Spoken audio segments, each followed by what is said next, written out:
2 days after Ida made landfall, and we're still tracking it as it's heading our way. As Ida made its way over Mississippi and West Virginia, it started to lose some of its strength. But then things start to change. You've got this hot storm coming from the Caribbean colliding with a cold front from Canada, and it really turns into a completely different animal. What was even scarier was that this storm was now headed on up to Pennsylvania, New Jersey, and New York.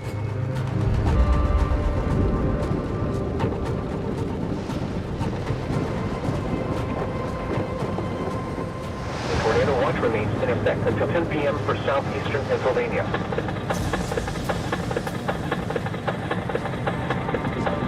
Impact at 10.0 feet.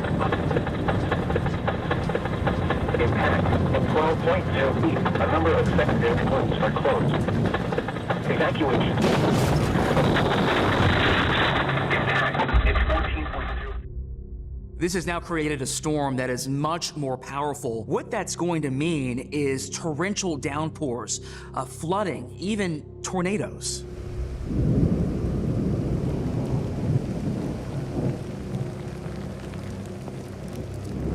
Look at that tornado!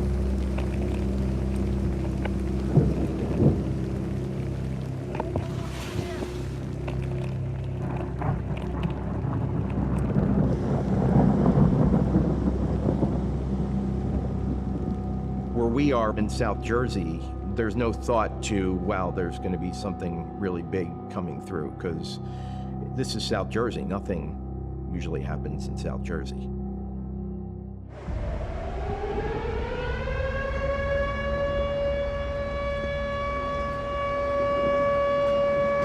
Joanne, get in the basement. Shit.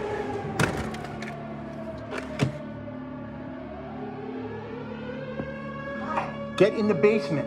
Well, I'm not going without you. Oh shit, it's right there. Come on. Come here. Come here. Come here.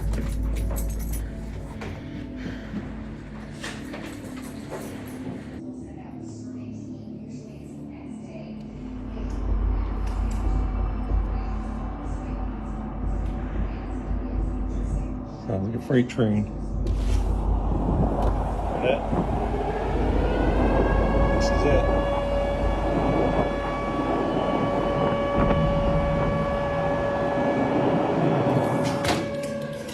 Come on, Cubby. Come on. Come on, downstairs. Basement.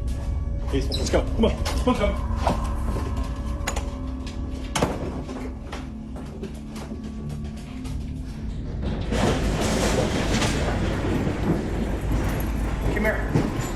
We got into the basement with less than 10 seconds to spare. Holy shit. Shit. Oh my God.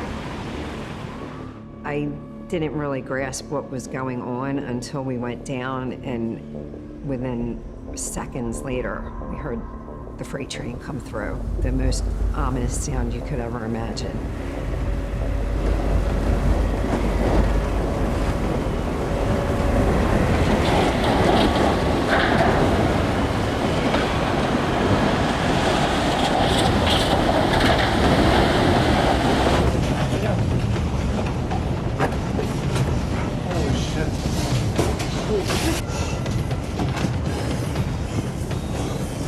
Stay, come. Oh, fuck. Holy shit. This is a terrifying situation for people in New Jersey. This is not just any tornado. This is EF3 with wind speeds of up to 150 miles an hour.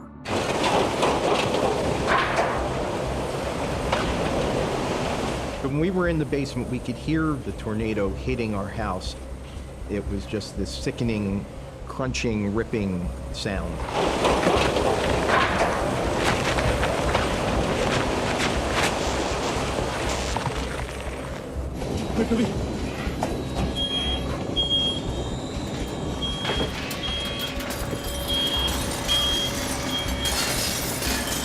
Holy shit. Stay, Cubby. Stay. No. Get upstairs.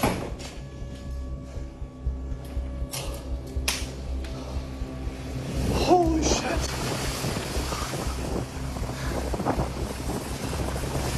Holy fuck.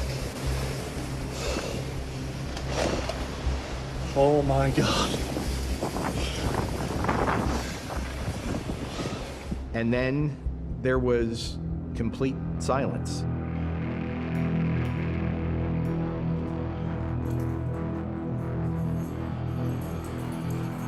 Tracy, come here. Come here. Tracy, come here. Tracy.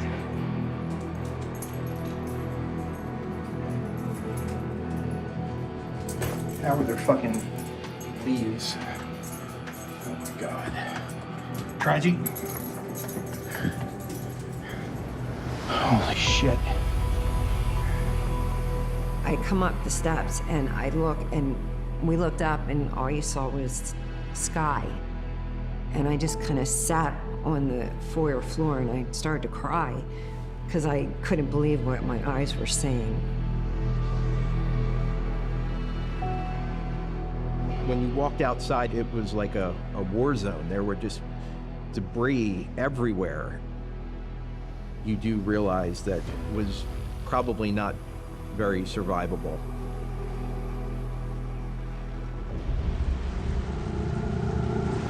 Very shortly after Ida hits New Jersey, it's classified as one of the deadliest weather disasters in the state's history, with several fatalities already reported.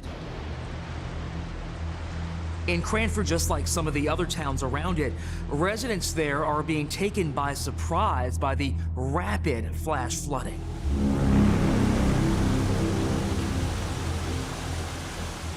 I live with my husband and my 4 boys. We went to bed around 11:30, and around 2:30 in the morning, my son came running in and told me that water was coming through the basement window. The water was just pushing through, and my 2 boys have their bedrooms down there, so we just tried to pick things up off the floor. And then by 4 o'clock is when everything changed.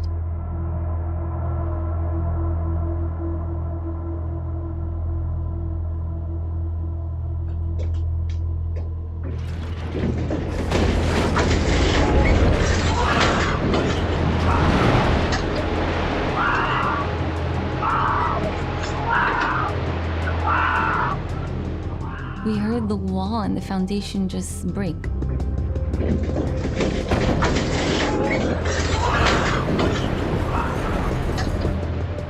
All I could hear was the crashing of the water and screaming. My son was just yelling. I was in the utility room. When I opened my eyes, I had about 4 inches to breathe. That's how high the water was to the ceiling. Me and my son, Joel, were trapped down there. And I can't swim. I definitely thought I was going to die. My husband decided he would go outside so that maybe he could pull us out through one of the windows. Joel had to swim a little bit, and then they eventually did pull him out. My husband then went to go look for me. He grabbed me by my arms and just slid me out onto the ground. And he just held me. I said, "I can't believe you saved me." And my son looks over, my second son, Mateo, and he looks at me and he says, "Mom, you're alive?" And I said, "Yes." And the 4 of us just hugged each other.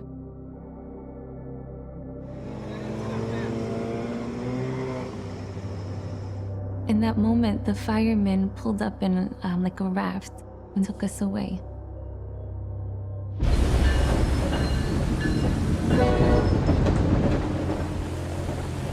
We're starting to get reports that people living in these densely populated areas in river floodplains are in grave danger. Some towns are seeing 10 inches of rain in just a few hours.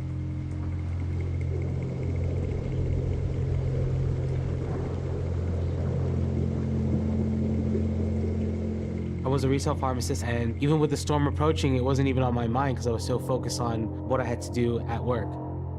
I lived in Rahway, New Jersey with my wife, Raleigh, and we just had a newborn called Anjali. My wife and child were at home at that time. The water is all the way up to here. You can see.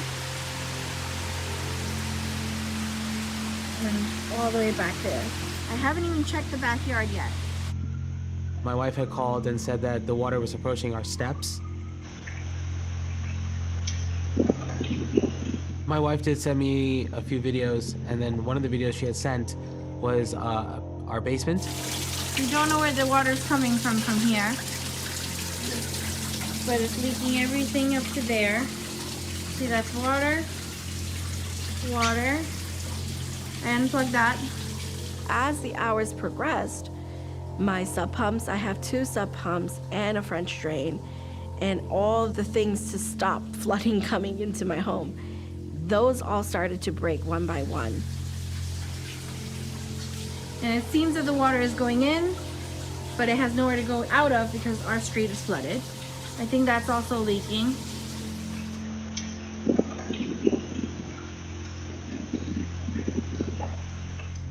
Some pipe or some line must have got loose from one of the walls and leaked and caused the gas to fill up our home.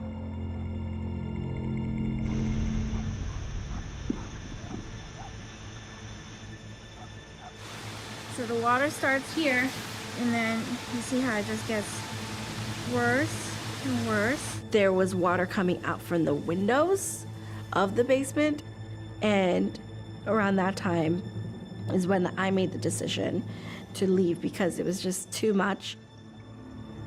I thought that I was being a baby, and I thought that I could have handled this, you know.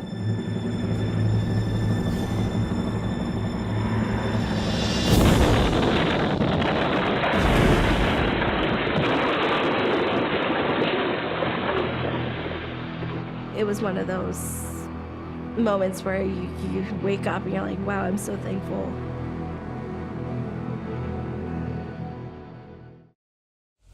I'm on foot. Got a lot of people calling for help. It was my day off, but I knew in my heart that no matter what, I was going to go to work because I know I could be a help to maybe one person. I got one stuck at the guardrail or being pulled towards the flowing water. She wasn't making a sound, so I kind of shined my flashlight through the darkness and saw her holding onto the guardrail. Hold on, okay? I was like, oh man, this is not good. This is not going to be a good situation.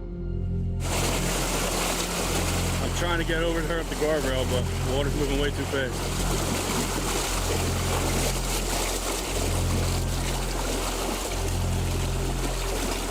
Hold on, dear, don't move, okay? I don't know how long she was there, but she kind of had that look when, please help me. Please help me. Like, that you could just read it, like without even any words. Her eyes told me exactly what was going on. Are you injured right now?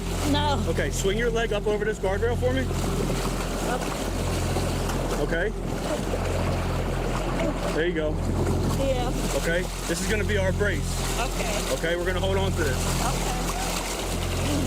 Water's cold. This water's moving pretty fast. Yeah.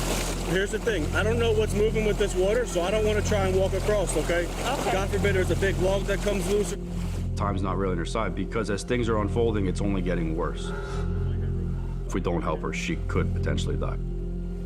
I still have radio communication. I let my guys know to get a team of guys rolling towards me to try and get me out with her as quick as possible. You religious woman? Oh, yes. All right, well, Lord, pray for us real quick. Yeah. Pray we get out here safely, everyone else is out on the road tonight gets home safely. Thank you so much. I'm so nervous. I'm not gonna let you go, no matter what. You could tell she was like really struggling to hold on. I heard the fire trucks come. They sent swift water rescue guys. Right? Come on, mate. Go. They get her across safely. That was my sigh of relief. If we didn't go try and help her, she could have died. Yeah, it's just very emotional.